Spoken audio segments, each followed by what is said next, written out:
Si Jay Natividad ay isang halimbawa ng isang tunay na lider na nakatuon sa kapakanan ng kanyang komunidad sa General Santos City. Sa kanyang pagtakbo bilang city kagawad sa 2025, ang kanyang mga layunin at advokasya ay naglalayong hindi lamang mapabuti ang kalidad ng buhay ng mga mamamayan kundi pati na rin mapalakas ang tiwala ng mga tao sa gobyerno.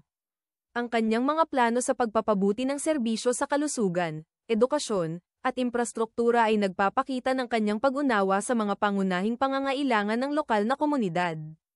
Sa panahon ngayon, mahalaga ang pagkakaroon ng mga programang tumutok sa mga isyu ng accessibility sa mga serbisyong pampubliko, at si Jay ay tila handang tugunan ang mga hamong ito.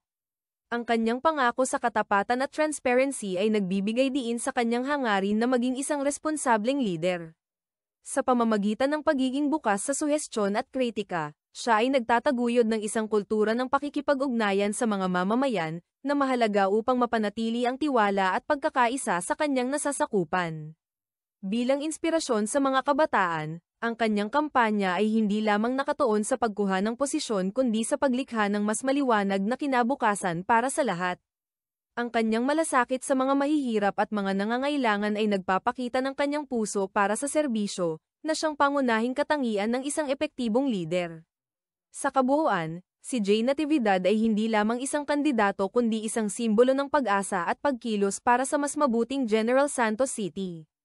Sa kanyang mga plataporma, siya ay naglalayong maging isang huwaran sa paglilingkod at pagtataguyod ng mas makatarungan at mas maliwanag na kinabukasan para sa lahat. Ako di ay si Jay Layson Natividad. Kung pansinin niyo both sides sa akong pamilya na nagyan sa public service.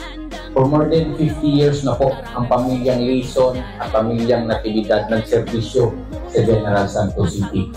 Kahinanglan ang serbisyo na ihatag nimo sa katawhan sa General Santos. Basta serbisyong Layson o serbisyong Natividad, kahinanglan aduna gyoy kalidad.